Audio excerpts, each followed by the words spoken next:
In this video, I'm going to show you how to change Adobe Acrobat back to the classic view. A lot of people are getting confused or annoyed by the new Acrobat layout because many tools have been moved around, and it doesn't feel familiar anymore. The good news is that switching back to the classic layout only takes a few seconds, and you can change it anytime you want.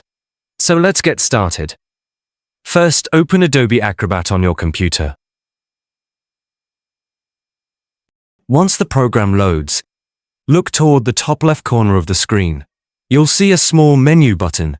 This might look like 3 lines or a dropout icon depending on your version. Click on that to open the full menu. Inside this menu, scroll a little until you find the option that says Disable New Acrobat Reader. This option is what allows you to turn off the new interface. Go ahead and click on it.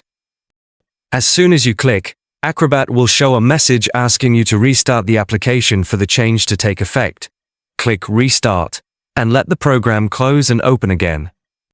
When it restarts, you'll notice that the entire layout changes back to the traditional, classic view that most people prefer. All the tools, icons, and menus will appear in the old positions, making it easier to navigate if you were used to the older design.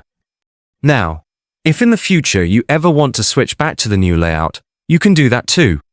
Just go to the top menu bar and click on View. Inside the View menu, you'll see the option Enable New Acrobat Reader.